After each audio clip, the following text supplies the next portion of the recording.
Welcome to A Game of Ice and Fire, a video series dedicated to the Song of Ice and Fire wargame by Cool Mean or Not. We cover all aspects of the hobby with tactics and list build videos, painting tutorials of varying levels, and battle reports.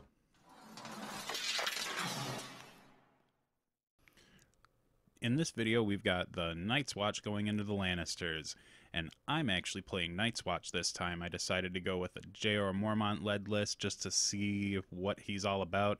Essentially, it's the starter contents, plus Craster. For the Lannister army, my opponent Andy, opted for a High Sparrow-led list that's pretty much the starter contents plus some crossbowmen. And the deployment for this scenario, we played a Feast for Crows just because I haven't done one yet on the channel. And I've deployed the Ranger Trackers up top so they can get around the table and kind of pinch the flanks. Both Sworn Brothers in the middle. And then Veterans towards the bottom with Ghost. And my opponent's kind of got a pretty symmetrical deployment, at least, with the guards on the side, or on each side, and then the crossbowmen starting at the bottom, with the Mountainsmen running right up the middle, along with the Pyromancers to run with them as well, just to get some extra easy wounds out there. So, with one of my main opponents being a Night's Watch player, I don't get much of an opportunity to play Night's Watch. And in all actuality, when I first started this game or got into it, I bought a Night's Watch starter right away. I was like, I'm going to do this. Night's Watch will be my army, and it's going to be super legit. That's why it's all based and primed, and Ghost is completely finished. And then Tyler was like, I think I'm going to play Night's Watch. So instead of throwing Night's Watch mirror matches, I decided to expand a little bit, and then just ended up grabbing everything. Right away here, Andy's got the top of the turn, so he throws Cersei's influence out.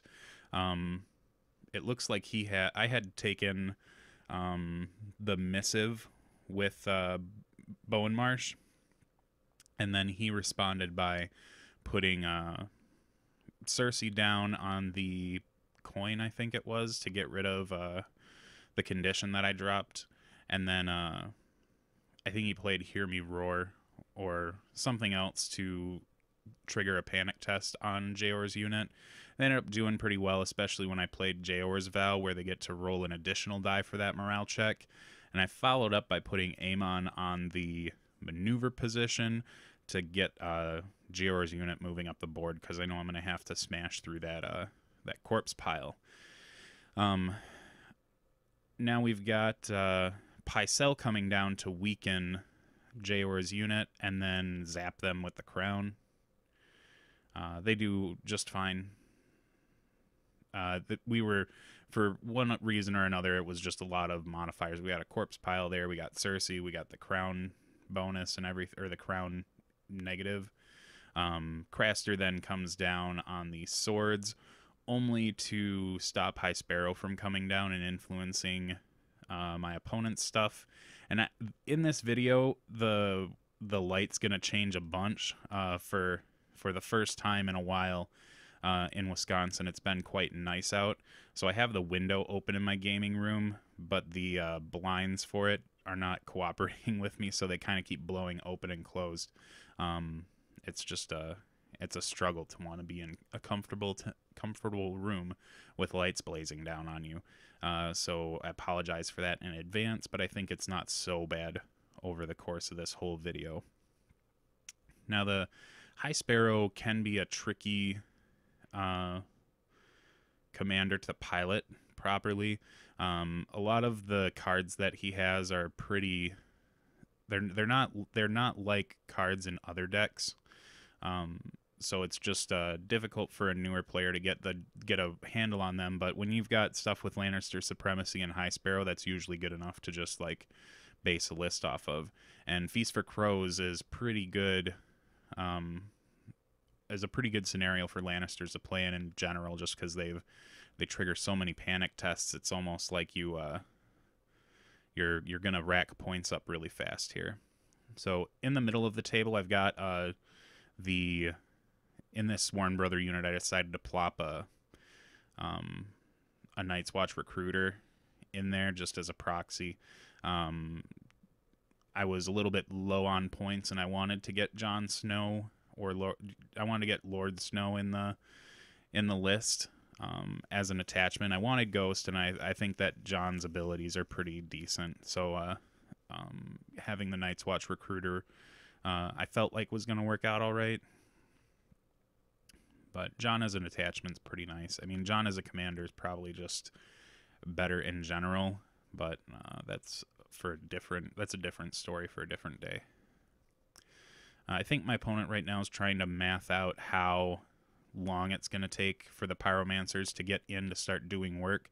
Pyromancers are just a really cool unit, and especially for any new player when they're looking at them, just being able to cause straight wounds and get around some of those armor saves is really it's a enticing concept. And then you've got the crossbowmen in this list too, so they're throwing dice out there that are kind of chunking down armor as well. The way this Lannister army is set up is pretty slick in that the Mountainsmen exist to start taking a lot from your opponent, and then the guardsmen just jam up everything else, while the crossbowmen and pyromancers can start shooting into things and doing a lot of damage. So we had the guardsmen adjust a little bit because my opponent had forgotten that when you're moving through those corpse piles, you move a little slower. But we're both playing 3 NCU lists. So for me in this game, it's extremely important for me to try and get my NCUs activated as early as possible while being effective, and trying to deny my opponent the activation by not being able to put out his 3rd NCU. So that's my goal, at least right off the bat here, is really try and be aggressive with utilizing my NCUs. Now I'm just kind of getting Ghost in the middle so Ghost can go where they need to. Ghost is a really great tool in Night's Watch, just to be able to plunk down the no tactics ability. Getting auto wounds is nice and everything, but just being able to shut down a unit from getting bolstered by any of the cards that they might have. Now, the Lannisters don't have a ton of cards in my experience that are, well, I guess never mind, because we got the High Sparrow, and every single one of his cards is influencing a unit, if I'm not mistaken. I've flirted with the High Sparrow a lot, but I haven't actually put him on the table yet because I've been in Free Folk World for a while now. At that point, my opponent had one of the old reminder cards, like the little here's the list of all the things you can do in a turn card. So he wasn't aware that you could pivot before you charge, and I just figured I would give him the newer ones so that he wouldn't have that problem. We're still working. A lot of us are still pretty new to the game, so trying to work out how placement works for these trays is definitely something that's new. I think that for a lot of us, this is the first tray-based game we've played, so just takes a little bit of time to get that down. But those pivoting templates that come from Peacekeeper games are pretty good at helping you out with that. Playing on 3D terrain makes it a little bit more difficult, but playing on 2D terrain is really helpful in that you can still utilize those quite a bit. You can kind of see my strategy that I talked about earlier is kind of going to the can. My opponent's already got 2 NCUs on that board, and they're both the zones that I care a little bit less about right now. They aren't any I'm sorry, it looks like we just forgot to clear them off the table. Sorry about that, but I'm not being very aggressive with vows just yet. I have a pretty big grip of cards in my hand, but I'm not holding a lot of vows right now. that are really beneficial to get out on my guys early. So Bow and Marsh existing and Craster being in there are helping me out a lot. You can see now that we're on turn 2, Jeor and his unit finally they failed one of the first morale tests that they had. Cersei crown zapped them while they were next to a corpse pile, and they failed. So I got rid of the vow to let them automatically pass that. And I think here I've got just whatever Lannister card makes you discard. Lannister is probably the faction that I've played the least, so it's unfortunate that I'm running this show on my own, but you work with what you got, I guess. I know that other times that I've waited a long time to kind of get both people back together on these, we often forget what happened in the game, so I figured it's better for me to do it by myself while I've still got the moments in the game pretty fresh in my head, instead of waiting till both of us are here and kind of discovering the game as we go along. But I've got Jon Snow's unit in a really precarious position here. I have used the maneuver position, or the maneuver board position on the tactics board, to get them up to here, so I'm pretty sure I'm going to eat that charge from the Mountains Men led by Jaime Lannister. And this is Jaime, the one from the starter, not the Kingsguard Jaime. So it's without much room for failure. My opponent makes it in. Not disordered or anything like that, so we get to see them swing right away. And the reason why I was okay with this is that Jon Snow on that unit gives them the extra dice when they go down or if they have full ranks, they get the extra dice. Otherwise, if he does lose some models from that unit, they don't really lose a lot of efficacy. And right there, I've got the shield that guards the Realm of Men coming down on them, so I can block D3 hits, and I unfortunately only blocked 1 and failed 4 of my saves. So they were pretty legit in terms of making it through that morale. Just trying to grab a look at the High Sparrow's cards while I have them in it. Yeah, it looks like all of them are affecting units too, so keeping him off the board is nice. And I've got now I'm utilizing all of the NCUs to do things here. So this was kind of my plan when the Mountains Men charged in, is they have to use the charge to get there.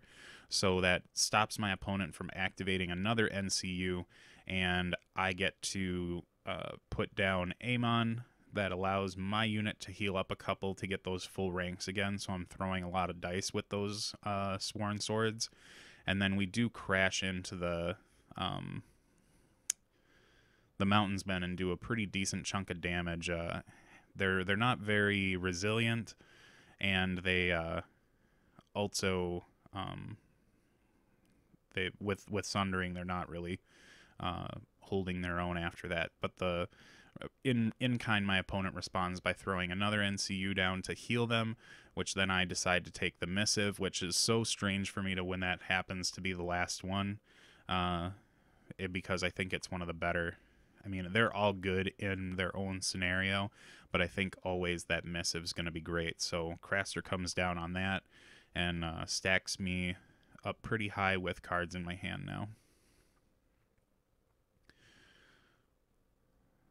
So I think right now we're just kind of talking out some strategy through the game. That's why I have it sped up a little bit faster than what I normally would. The High Sparrow has a high learning curve, I think. And it's not that it's a crazy high learning curve. The High Sparrow is, for the most part, direct, but trying to play without any of those big showstopper cards that you get from things like the Starks or Night's Watch, and to a little bit of a lesser extent maybe the Free Folk. You need to focus a little bit more on what you're trying to do with it. Now the Pyromancers have thrown into Jon's unit. They're kind of in a really great position here, that they're right in front of a palisade, so my Sworn brothers that are behind that palisade aren't going to be able to get onto them very easily, and the Rangers are sitting right in front of one of those spike walls.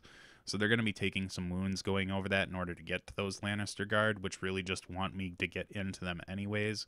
It always feels bad when you're putting units into Lannister guard just to put them in there, because that's kind of what the Lannister player wants you to do, because they're a fairly resilient unit, and Rangers, other than vulnerable, aren't doing much more to break their armor down. So a 3+ save is pretty decent in the game when you're not dragging it down at all.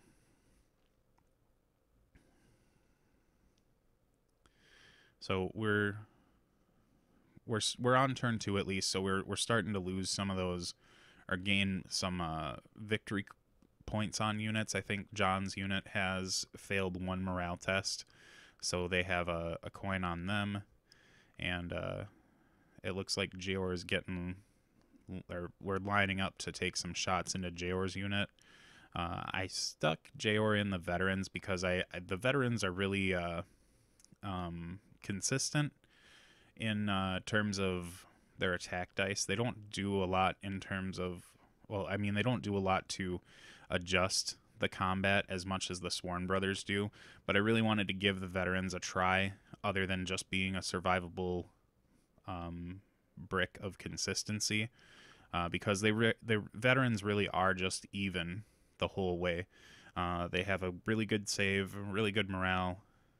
I mean, the normal speed for a Night's Watch army, and their dice they have a really high attack volume, and they don't degrade as quickly.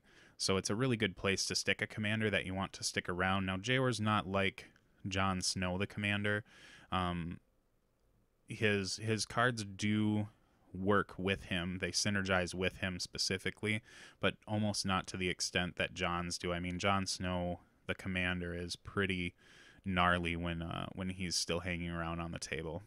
So this is me eating the D3 +1 wounds on the Ranger trackers, and I think I end up losing a horse and a wound, so it's not the greatest for them. Or maybe I don't. I'm not. I pulled a horse off. Sorry. So they forgot to do their vulnerable marking, so I decided to walk away from that. Oh no, it doesn't look like I did. It looks like I did utilize the vulnerable token. My opponent does fail the morale test by 1, which is really unfortunate. But then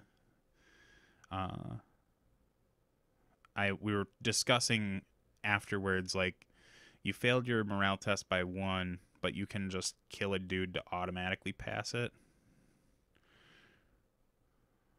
So you don't end up getting the coin put on you from the Feast of Crows deal, and then that causes Lannister supremacy to go off. So you're really not losing a whole lot on that trade. So my Ranger Hunters or Ranger Trackers do take a morale test at -2 after shooting and fail it, so they're worth another point as well. So they're a really good unit.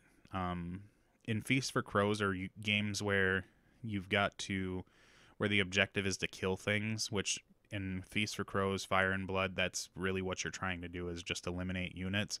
I don't feel like the Ranger Hunters are that great for that.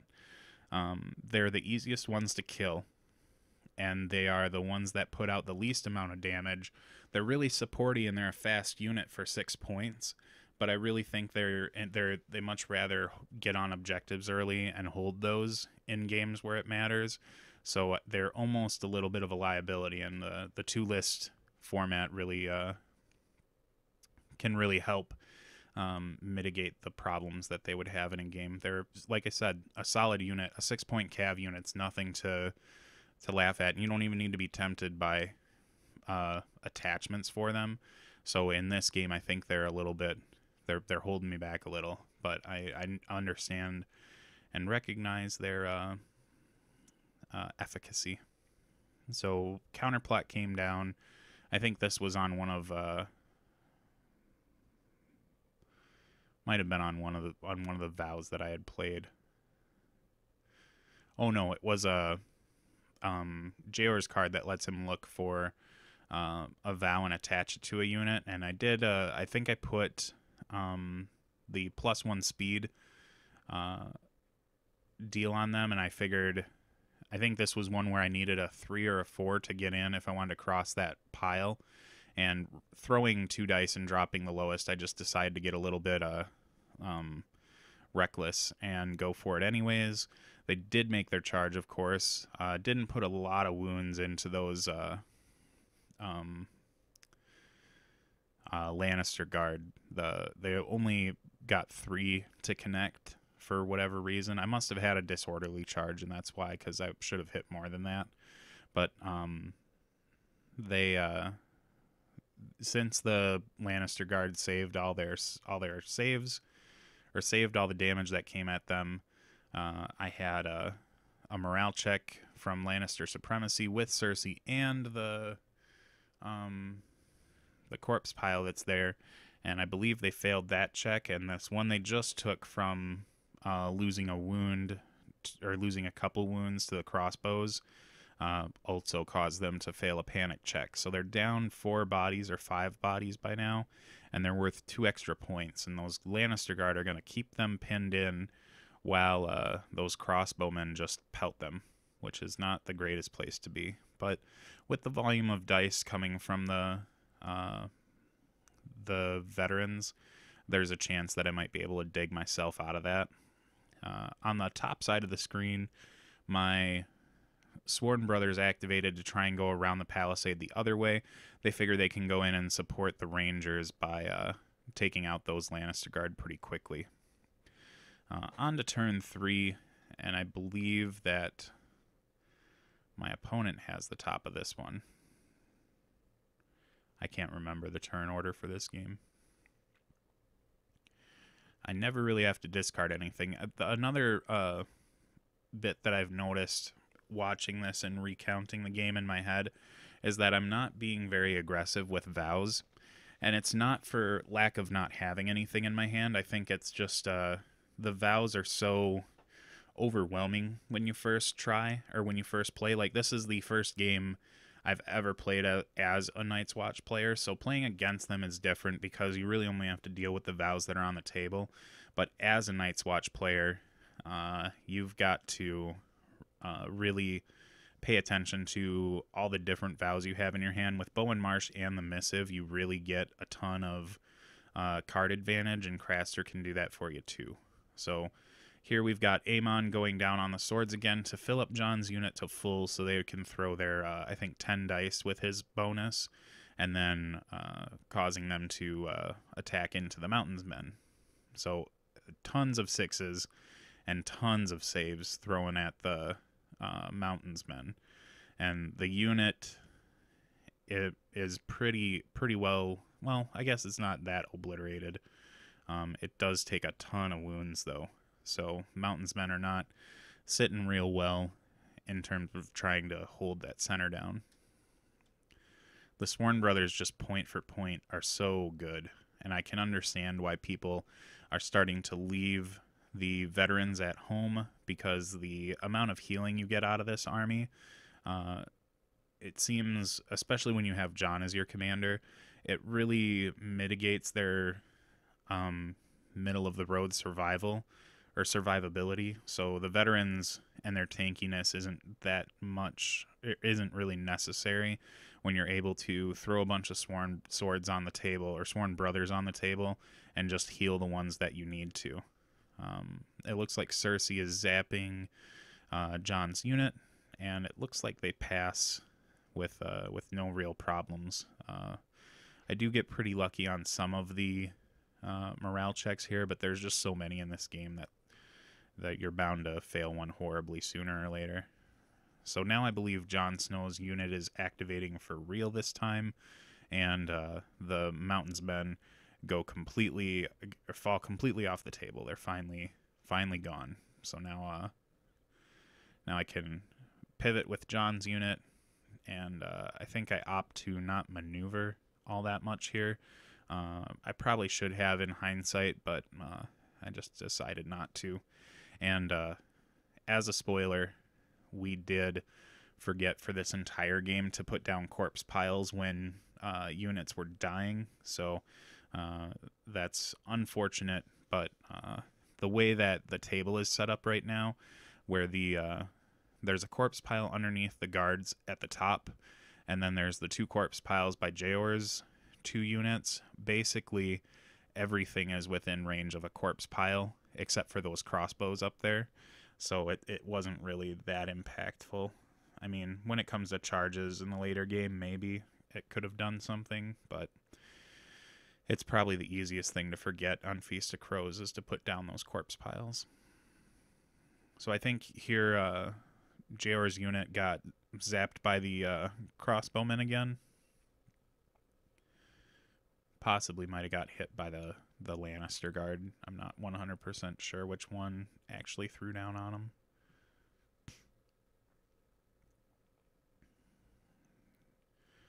So I think here Bowen goes down on the healing or the coin so that I can get Jeor's unit back up from being torn apart because they were almost down to their last rank.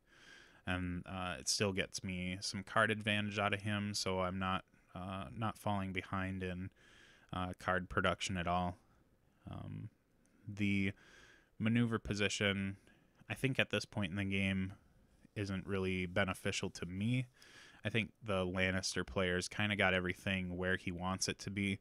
Jeor's unit is just sitting there plinking shots from those stupid crossbows, and then the other guard up there that just got High Sparrowed. I think this was the is it the Strength of the Warrior or something like that? I forget the name. The Wrath of the Warrior. So that's what they ended up getting, I believe. Or no, they restored 4 wounds, I think. I'm not 100% sure. Again, apologies for not having both of us here doing it right away, but this was a unique circumstance. So Ranger Hunters activate. I'm really just going to keep following these guard around as long as they keep running away. My opponent did take the maneuver position to just try and body block the pyromancers so I didn't get into them super easily. And Ranger Hunters are still not doing much in terms of shooting on the side of them. I did take away a few Lannister guard. Yeah, it must have been Mercy of the Mother. So the High Sparrow influenced that unit and then got mercied so that they could have a little bit better of a morale save and not be worth so many points since they're standing right on that objective. Or not objective, the corpse pile. It's still not going to be super easy for me to get in with those Sworn Brothers now that the guards at top have pulled back a little bit. That palisade is really not making it super easy for me to get to where I need to get to. And again, I don't play against Lannisters often, nor do I play them very often, so oftentimes I have to take a look at the cards and figure out what's what. I think here we were just exploring how vows are not counterable by counterplot. Like, the process of playing the card is, but using the vow is not counterable by counterplot. So I'm pretty sure that's what was being discussed there. And oh no, maybe it was the stupid fealty to the crown, because the Ranger Hunters failed a morale test and lost some wounds after shooting into the Lannister guard, and that let the guard restore back to full. So now it looks like the choice was to have the Lannister guard charge into the horse or the Ranger trackers, because there's only one Ranger tracker left. So even though the Lannister guard aren't that impressive in combat, they are still pretty decent at what they still have good chances of taking down the horse. And you saw my horn. I think it's Horn That Wakes the Sleeper is after a friendly unit's attacked. I get to make a maneuver or march, so I decided to get the Sworn Brothers up a little bit better to try and get into those pyromancers, because I know they're just going to be a problem for me in the game the longer they go. Based on the things that are dead right now, we're at 2-2. Even, I'm pretty sure that's 2-2. It might be 2-3 for my opponent, or favoring my opponent. Again, some good use of the little pivot deals. I just really enjoy those things. Anything I can do to make my play cleaner is helpful.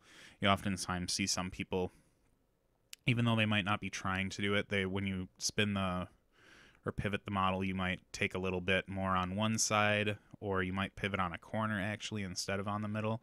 So it's a good tool if you just want to eliminate that problem, because once you pivot and make that mistake, it's really hard to fix it. So you can see me getting a little bit loose on when I use them and when I don't. I would like to use them every time I pivot, but there are just some points where it's difficult to fit them in, or you know that you're just doing something that's a little bit on the inconsequential side, so you kind of just get a little bit on the what's the word I'm looking for, blasé side. You just start pivoting all willy-nilly.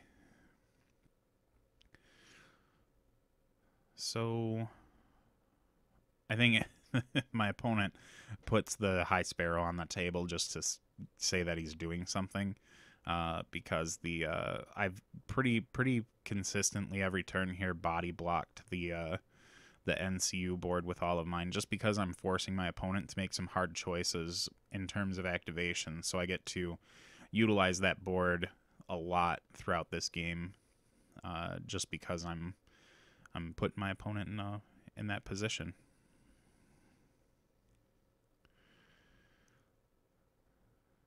So I think now we've got like the Lannister guard and Jeor's unit kind of going back and forth between whatever happens on the... I don't think the swords were taken... Yeah, the swords were taken way early. Craster came down on the missive, and I think he healed somebody and drawed me a card when that happened.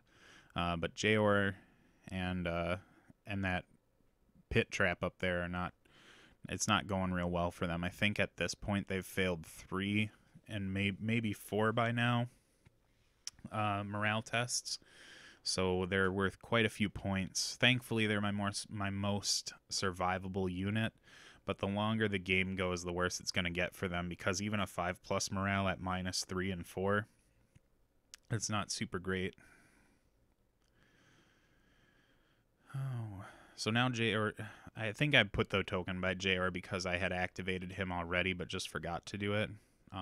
Now the pyromancers are trying to get away from Jon Snow's unit. They want to try and pelt them with wildfire to take them out.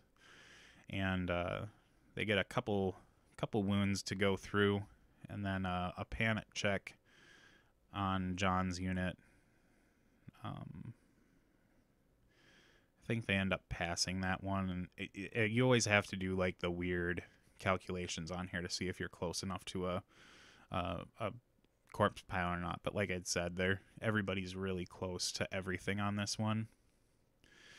So Ghost activated, passed his morale test with no problem. And my goal with Ghost now is he wasn't really doing much where he was, so I'm going to be running Ghost up to get right in front of those crossbowmen so I can try and pin them down and make it so they don't get to do what they want to do every turn. So my opponent then responds by using his crossbow folks to pelt Jeor's unit again, and they lose a couple more guys, followed by a panic test that I believe they pass. Then Sworn Brothers are activating. They opt to charge the Lannister guard because that palisade was making it so I couldn't actually get into the pyromancers. And Jon's unit's already activated for the turn, so there's not much he's going to be able to do out there. So I figure I might as well just start working on the Lannister guard, even though it's not super great for me to be out there doing that. Like, the Lannister guard want to take a good unit and chunk them up for a while, and hopefully the Sworn Brothers with their Sundering and pretty consistent attacks can do that. It's kind of a funny aside, but my Night's Watch recruiter is just really sitting up there on that unit, not doing a whole lot of anything because they haven't really lost any wounds yet. They haven't really had any opportunities to take wounds themselves, and they haven't really gotten close enough to corpse piles to start. Well, I guess they've taken a couple morale checks here and there, but they're still pretty healthy. So points wasted, man. Points wasted. So I think now we're kind of getting into those like attrition-y parts of the game where you look at it, and I've got 2 units of Sworn Brothers. One's very full, and I have Ghost. Jeor's unit's pretty healthy still. It looks like my opponent is actually at 3 points versus my 2. So he's a little bit ahead of me and just needs to make the right choices.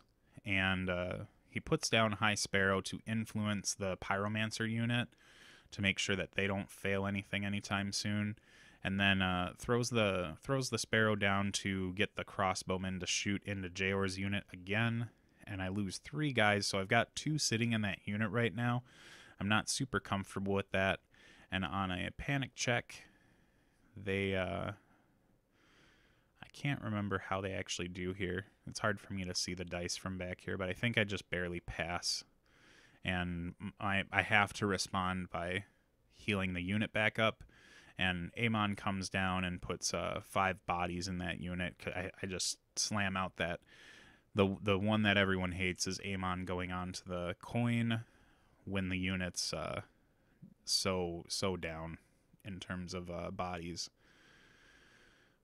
So that's a bit of a harsh one. You get so close to killing that unit when they've got so many victory coins on them, but Aemon just really can bail you out of a bad situation at the right time. I still think, I've said this before, but I still think right now that the best strategy to defeat a Night's Watch player that's relying on a lot of healing is to really focus down on one unit. And I think my opponent's done pretty well with that so far, just kind of plinking one unit at a time. That other Sworn Brother unit really hasn't had much of a chance to get attacks into it, but my opponent wipes the Jon Snow's unit with the Pyromancers. He did opt to charge them so that he could get the rerolls on their attacks. I think we just had to have a discussion about how, yes, throwing the attacks is really cool, but when you charge, you end up getting the rerolls on that, and it works out pretty well for him on this one. Even though he hit with all 6 of his attacks anyways, you just get that extra assurance that you're going to be able to take them out. So he gains another 2 points for that. Jon hadn't failed many morale checks before that point, so not a ton of points coming out of them for those tokens. But Jeor's unit, I believe, has enough victory points on him now to where if he goes down, that is pretty much the game. I'm having a hard time catching up with points right now. My opponent and that Palisade have done a pretty good job of splitting my forces up so that my Sworn Brothers have had to hook around. And again, I'm not being extremely aggressive with my vows enough here, just because I feel like I'm so used to reactive or situational tactics cards with playing the factions that I do play, that it's strange for me to go to Night's Watch where the upfront effect of the vows is typically not really phenomenal, but then the after effects of what those vows do is really where you get a lot of your output in the army, or a little bit more. It's where you get to project your unit's survivability or efficacy or just presence on the table. I think due to the order that I've activated things here, I'm still in the mode of putting a bunch of NCUs on the table to try and keep my opponent down. But the rough part about that is the High Sparrow is a free NCU, so if if he misses out on one activation on an NCU, it's not the end of the world. It's not like he paid points to make that happen. So I don't know if me trying to bully that tactics board here is kind of put me into the position that I'm in right now. But making sure that I get the coin to shut off some of the Lannister cards has been nice. And it looks like Cersei is influencing the large Sworn Brother unit instead of Jeor's unit, and she pulls the tactics position to draw more cards. And as a in kind, I'd keeping with the trend here, I'd take the maneuver position. I should probably. Yep, I utilize the maneuver position to retreat with Jeor, but they don't actually get very far. I think I rolled a 1 on that. I was hoping to try and get out of the pyromancers, like not real threat range, but I think with the way that they're tilted or positioned, there's a chance that I could have gotten out of their front arc if I rolled far enough. But Jeor is not moving real fast in his old age, and just trips up on some corpses and gets stuck.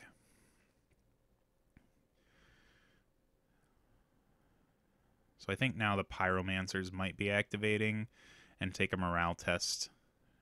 Oh no, this was the Lannister guard. I think they took a morale, failed it, and then we were talking about the auto passing or whatever. I can't remember what we're talking about, but I'm pretty sure we got maybe another Mercy of the Mother on this one. Since another 4 bodies came back into that unit. And they charge into Jeor's unit to keep them held down. I don't even get far enough back to leave some of the corpse pile hanging out so that he gets chunked up on them. I don't take a ton of hits here, but still losing another body, so I'm down to 5 in that unit right now. And it looks like they pass their morale, and then Ghost charges in just so I can tie up those the crossbowmen up top, so that I really don't want to get shot again by those crossbowmen. So getting Ghost right up in there is just good business right now, finally unpacking him after the lengthy game. Usually those dogs are great on holding objectives. Ghost just has a lot of other unique, or he already has great efficacy in the game, but just utilizing him to pull down a unit that is really not going to ever get away from him is probably the better use of him right now, instead of trying to like tag team a unit that the Sworn Brothers were in or something like that. So up top, it looks like 2 or 3 Lannister guard go down from the attack from the big full Sworn Brother unit, but I think for them it might be a little bit too late to start affecting things. They're so far away from where the business is at, and I think those Lannister guard up there are only worth maybe 1 or 2 extra points now, so even just killing that unit is going to put me in a precarious position in terms of trying to score extra points. I'm not even quite sure. I think I have Sword in the Darkness. I think for sure I have Sword in the Darkness on Jeor's unit by now, and that might be a second one up there on the Sworn Brothers. There's a chance though that it could be a shield that guards against the shield that guards the realms of men. But I can't remember. For my first game of Night's Watch, these vows are quite overwhelming, like I'd said, in terms of how to really interact with them. So I'm looking forward to trying to play more Night's Watch games to get the hang of that. But I think playing against Night's Watch and playing as Night's Watch are two very, very different things. Whereas like with Starks, I think playing against them and playing as them is a pretty like even experience. You know that you're just looking to expect a bunch of out of activation movement and charges, and if you operate under that assumption, then you'll be okay. Kind of the same with Lannisters sometimes, but Night's Watch is always just a different buff on a different unit at the right time, can do a lot of really cool stuff. So right off the bat, Aemon's taking the swords, I believe. It could have been Bowen Marsh at this point too. I'm not sure which one it was that went down. I think it was Aemon, just to get more wounds back into Jeor's unit. And they don't do a ton on the attack. I think they only take out a couple. And I don't have a lot of bodies left here on the Pyromancer, or to fend off the Pyromancers. So they charge in, and all 6 hit and take out the rest of the unit. So that is the game. I hope you enjoyed watching. Looking forward to making more of these in the future. Stop by our Facebook page and give that a like if you want to be more informed of what we're doing. And I think we've done